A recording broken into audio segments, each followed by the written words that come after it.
आपकी जो मज़हबी जमातें हैं, सियासत करना सबका हक़ है, मज़हबी जमातों को भी सियासत करने का हक़ है, लेकिन सियासत की आड़ में या मज़हब की आड़ में इंतहा पसंदी को पहुंच जाना, हथियार उठा लेना, बेगुनाहों को निशाना बनाना और रास्ते बंद कर देना, इमलाक को जला देना, किसी की जान ले लेना। अब यहाँ पर जो कानून नाफिज करने वाले इदारे यहाँ पर मौजूद हैं, आईजी साहब मौजूद हैं, सीटीडी के जो सरबराह हैं वो मौजूद हैं, स्पेशल ब्रांच के लोग बैठे हैं, होम सेक्रेटरी साहब यहाँ पर तशरीफ़ रखते हैं। हम सब और मैं बतौर चीफ़ एग्ज़ीक्यूटिव पंजाब के, हम सब आपकी खिदमत में हाजिर रहते हैं। हम सब ये हत्तुल इम्कान कोशिश करते हैं, हत्तुल इम्कान कोशिश करते हैं कि यहाँ पर आवाम की जो जान और माल और इज़्ज़त है वो महफूज रहे। मैं पूरी कोशिश करती हूँ सुबह दोपहर शाम कि कोई जो रोज़मर्रा की ज़िंदगी है उसमें कोई खलल ना आए, उसमें कोई रुकावट ना आए। लोगों को अपने रोज़गार पे आने जाने के लिए, अपनी दरसगाहों में आने जाने के लिए, अपने जो रोज़मर्रा के जो मामलात हैं, चाहे किसी ने अस्पताल जाना हो, किसी ने स्कूल जाना हो, किसी ने अपने काम के लिए जाना हो, या किसी भी मकसद के लिए कोई अगर अपने घर से बाहर निकलता है तो उसको किसी तकलीफ़ का सामना ना करना पड़े और कोई ऐसी सिचुएशन पेश ना आए कि कारोबारी ज़िंदगी जो है वो बिल्कुल मुअत्तल होके रह जाए और कोई भी कोई ग्रोह ऐसा आ जाए जो कुफर और इस्लाम की जंग बना दे और हथियार उठा ले और हुक्म दे के जो सामने आए उसको छोड़ना नहीं है, जो पुलिस वाला आपके सामने आए उसको छोड़ना नहीं है, जो कानून नाफिज करने वाला आए उसको छोड़ना नहीं है। तो मेरा इल्म आपके मुकाबले में बिल्कुल नाकिस है, लेकिन मैं ये ज़रूर समझती हूँ कि जो शख्स इतनी बड़ी हस्ती जो कि रहमतुल आलमीन है, तमाम आलमीन के लिए जो रहमत है, उसका नाम ले और शर्मंगेज़ी करे, उस हस्ती का नाम ले जिसका नाम लेते हुए इंसान अगर महसूस करे तो रोंगटे खड़े हो जाते हैं। जो आशिकाने रसूल सल्लल्लाहु अलैहि वसल्लम है, उनके सामने जब जो सही इश्क करते हैं उनके सामने आप नबी पाक सल्लल्लाहु अलैहि वसल्लम का नाम लें तो आंसू लोगों की आंखों से जारी हो जाते हैं, रोंगटे लोगों के खड़े हो जाते हैं, एक झुरझुरी सी कभी कैफियत एक आ जाती है इंसान के अंदर। जो अशाक बैठे हैं वो इस बात को समझते हैं। तो आप ख़ुद ये फरमा दीजिए कि कोई अगर नबी पाक सल्लल्लाहु अलैहि वसल्लम से इश्क का दावा करे और उसके हाथ में बंदूक हो और वो अपने साथियों को ये पैगाम दे रहा हो कि इनको मार दो, उसके हाथ में डंडे कीलों वाले, और वो ये कह रहा हो, ना सिर्फ कह रहा हो बल्कि कर रहा हो कि जो कानून नाफिज करने वाले इदारे जो आपकी खिदमत में आपकी हिफाजत पे मामूर हैं उनको मार मार के उनकी हड्डियाँ तोड़ा हो, उनके सर फाड़ा हो, उनकी जो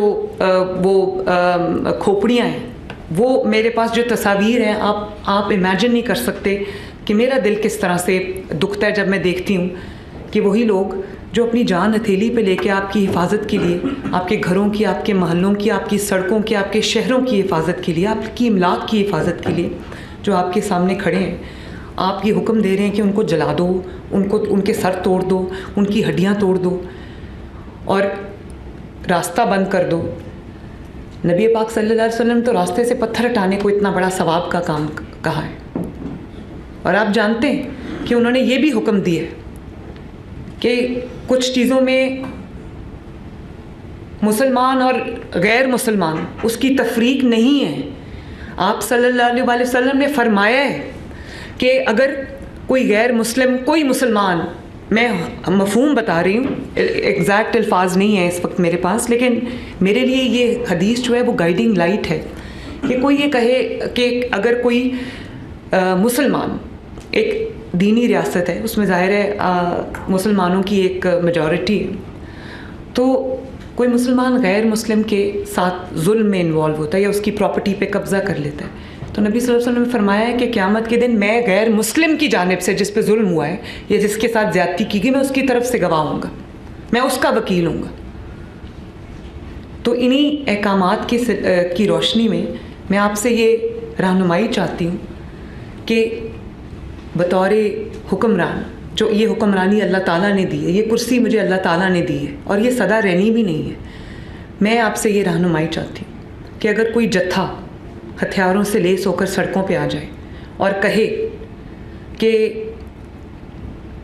मुझे मेरी मर्ज़ी करने दी जाए, वरना मैं रास्ता बंद करूँगा, वरना मैं गोली चलाऊँगा, वरना मैं रियासत को यरगमाल बनाऊँगा, अवाम को यरगमाल बनाऊँगा, तो वो सिर्फ एक अपना एजेंडा फॉरवर्ड नहीं कर रहा, वो आप सब की बदनामी का बायस बन रहा है, वो हमारे दीन की बदनामी का बायस बन रहा है। आप सिर्फ एक मैं आपसे सवाल करना चाहती हूँ और ये बहुत मैं आपसे चाहती हूँ इसका जवाब।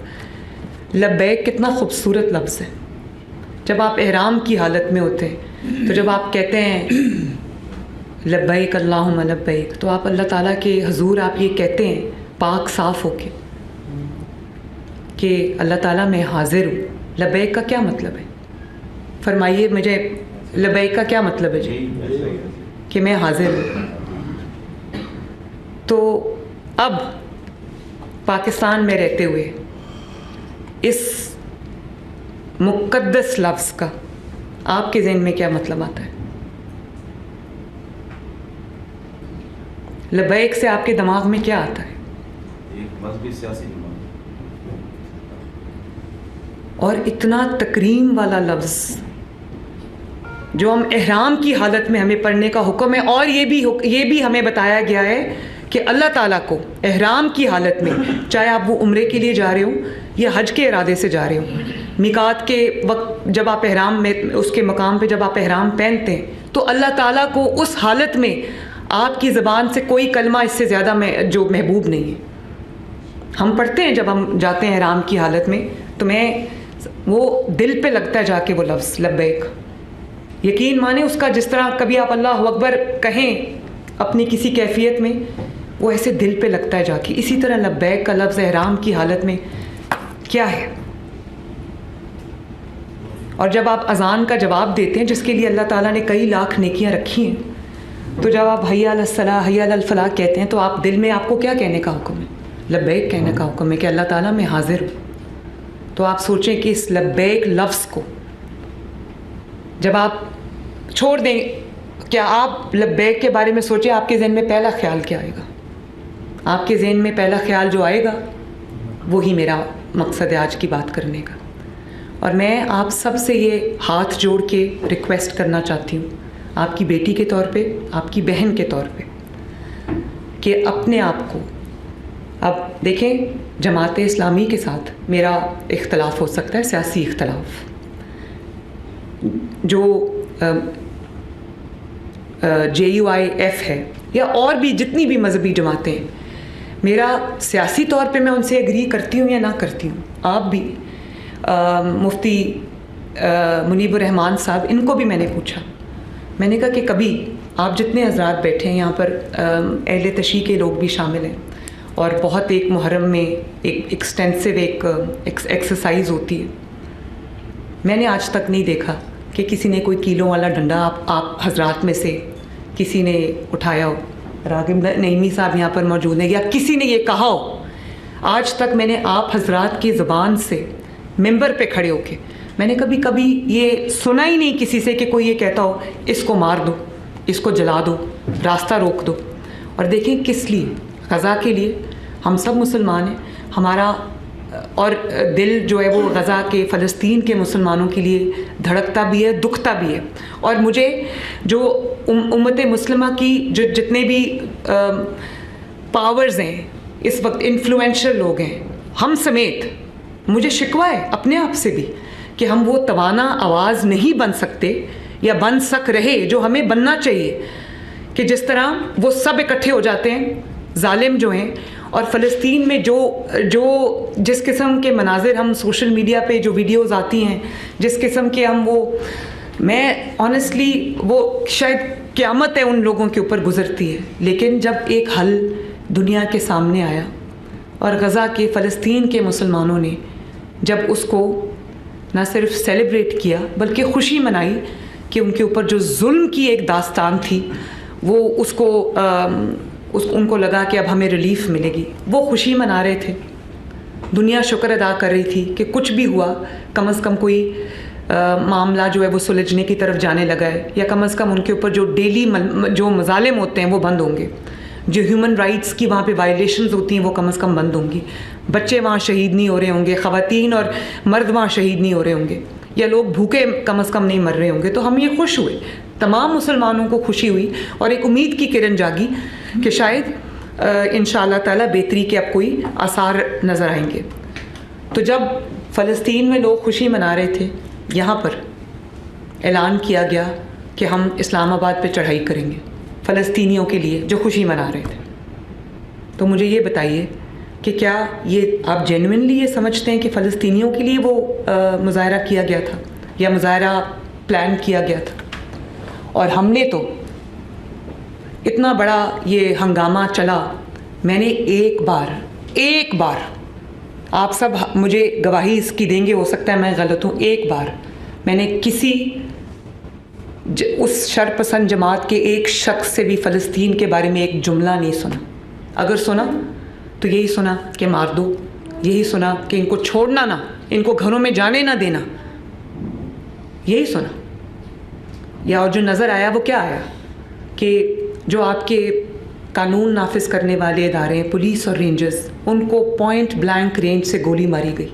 मुझे बताएं कि कोई खड़ा होके पॉइंट ब्लैंक रेंज से मुसलमान शख्स को जो आपका मुहाफ़िज़ है उसको गोली मारेगा? आप उसको इश्क़ रसूल सल्लल्लाहु अलैहि वसल्लम का दावा करने वालों में से आप उनको उसमें उनका शुमार करेंगे? आपके घरों से जो सफाई करती है, आपके महलों से जो सफाई करती है, आपकी सड़कों की जो सफाई करती है, सुथरा पंजाब जो एक बहुत पॉपुलर प्रोग्राम है, सफाई निस्फ़ ईमान है, इसके लिए मुझे कुछ आपको बताने की ज़रूरत नहीं है। वो गाड़ियाँ जिनको आवाम के टैक्स पेयर के पैसे से ख़रीदा गया, जो आपके गली मोहल्ले साफ़ करते हैं, आपके शहर साफ़ करते हैं, उन गाड़ियों को आग लगाई गई। वो लोगों के खून पसीने की कमाई है, जिससे एक खिदमत अंजाम दी जा रही थी, अल्लाह ताला के और नबी सल्लल्लाहु अलैहि वसल्लम के अहकामात की रोशनी में सफाई की जा रही थी। वो आपके माहौल को खूबसूरत बनाने वाले लोग हैं, वो गाड़ियाँ और वो जला दी गई, वो रास्ते बंद कर दिए गए, लोगों को इस कदर मुश्किल पेश आई। मेरे लिए बहुत तकलीफ़ दे था कि वजह कि हमने इस्लामाबाद में जाके एक सफारत खाने पे चढ़ाई करनी है। तो देखें, हम किसी मुल्क की किसी जो फ़िलासफ़ी है, अकायद हैं, हम उससे एग्री करें या ना करें, जो पाकिस्तान में हमारे ज़ेरे साया, हमारे मुल्क में, हमारी धरती पे अगर कोई आकर यहाँ पर रहता है तो उसकी जो हिफाजत है वो हम सब की ज़िम्मेदारी है। हम क्या एक इम्प्रेशन लोगों को देते हैं कि चढ़ाई कर दो। पूरी दुनिया में सफारत खानों का एहतराम किया जाता है, सफारत खानों को प्रोटेक्शन प्रोवाइड की जाती। तो मैं आपसे ये पूछना चाहती हूँ कि हुकूमत इसमें कहाँ गलत है? मुफ्ती साहब ने फरमाया कि हमें तहम्मुल का मुज़ाहरा करना चाहिए। 2.25 साल हो गए, हर दफ़ा कोई ना कोई वाक़यात होते, मैं बहुत तहम्मुल का मुज़ाहरा करती हूँ, क्योंकि मुझे पता है कि वो सिर्फ़ एक शरपसंद जमात नहीं है, उसने लोगों के जहनों में को जहर आलूद किया है। उसने लोगों को ये बताया है कि ये मज़हब की बात है, हालांकि वो मज़हब की बात नहीं है। मैं ख़ुद जानती हूँ कि एक रेड़ी वाला जो फ्रूट बेचता था, उसको सिर्फ इसलिए उठा के मारा गया कि उसने उस जमात के किसी रुकन को उसने झुक के सलाम नहीं किया। ये मेरे पास आया है केस, मुझे बहुत तकलीफ़ हुई इस बात की। तो आप, जैसे कि आप पे फ़र्ज़ है, आप दीन की समझ बूझ रखते हैं, दीन की नॉलेज रखते हैं, अल्लाह ताला का जो मुक़द्दस घर है जिसको हम मस्जिद कहते हैं, या मदरसा जिसके अंदर इस्लाम की तालीमात दी जाती हैं, कुरान पाक को पढ़ाया जाता है, समझाया जाता है, अहादीस के बारे में लोगों को आप इनलाइटन करते हैं, उसका मेंबर आपके पास है, वो लाउड स्पीकर आपके पास है। और अगर आप ये समझते हैं, देखिए मैं तो बतौर मुसलमान, मैं एक मज़हबी घर से ताल्लुक़ रखती हूँ, और मैं उस माहौल में बड़ी हुई हूँ कि मेरे दादा, मेरे वालिद, मेरे तमाम घर वाले, हम ईद मिलादुन नबी को एक ईद के तौर पे मनाते हैं। हमारा आज भी घर जो है उसको इस तरह सजाया जाता है जैसे वाकई कोई शादी है, कोई ईद है। तो जब मैं छोटी थी तो मॉडल टाउन में रहते थे, तो ईद मिलादुन नबी सल्लल्लाहु अलैहि वसल्लम के जुलूस हमारे घर के आगे से गुजरते थे। मेरे दादा ने हमारे हाथों में, हम छोटे छोटे बच्चे होते थे, फूलों की, गुलाब की पत्तियाँ दी होती थी और मिठाई के जो पैकेट्स हैं वो देते, वो हम जुलूस के ऊपर वो पत्तियाँ फेंका करते थे, जुलूस में तकसीम किया करते थे। तो मेरी तो इस किस्म की माहौल में मेरी परवरिश हुई है। मुझे तकलीफ़ होती है ये देख के कि कोई इश्क़ रसूल सल्लल्लाहु अलैहि वसल्लम का दावेदार जो है वो काम कर रहा है जो बिल्कुल नबी सल्लल्लाहु अलैहि वसल्लम के अहकामात के मुनाफी है। और आप सबको मेरी आपसे ये गुजारिश है कि ये भी हदीस है ना कि ईमान का सबसे कमज़ोर दर्जा ये है कि दिल में बुरा जाने। हम सब दिल में बुरा जानते हैं, बात नहीं करते सामने आके, किसी ना किसी खौफ की बिना पे हम लोग बात नहीं करते।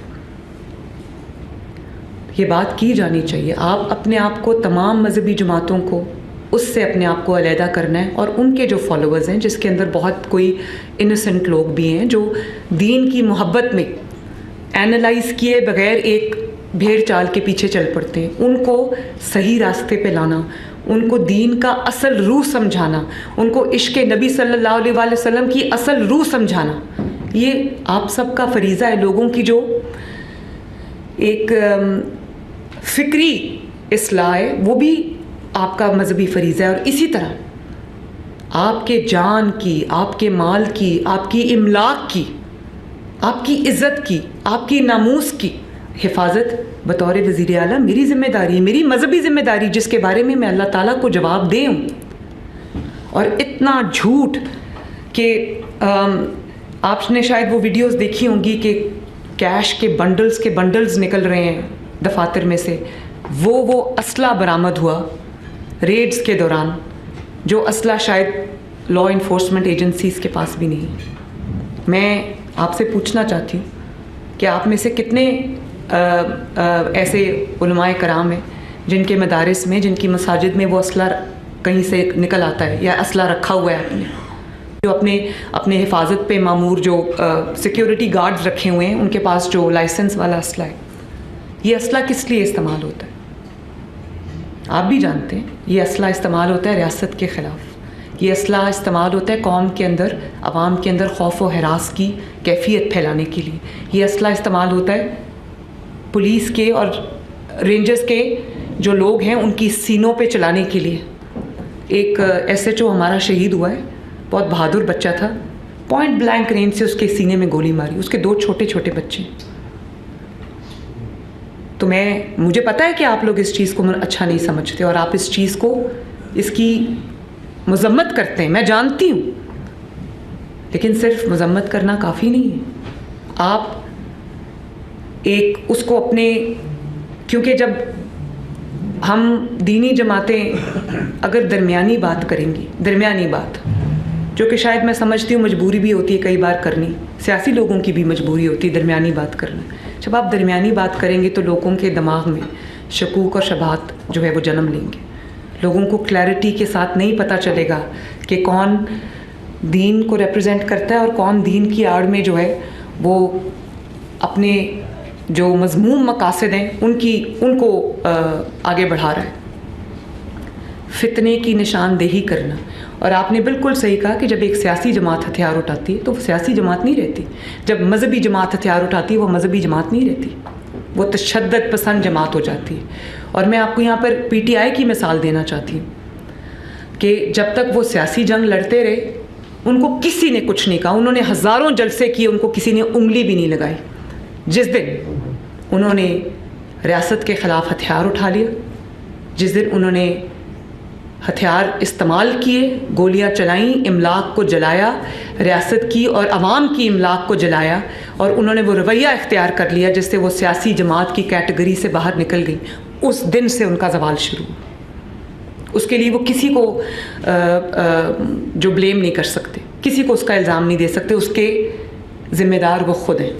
अगर सियासी जद्दोजहद करते रहते तो किसी को कोई इतराज़ ना होता। हमें भी बहुत मुश्किल वक्त मैंने भी देखा है, मेरे वालिद ने देखा है, मेरे ख़ानदान ने देखा है, लेकिन हमने कभी हथियार नहीं उठाया।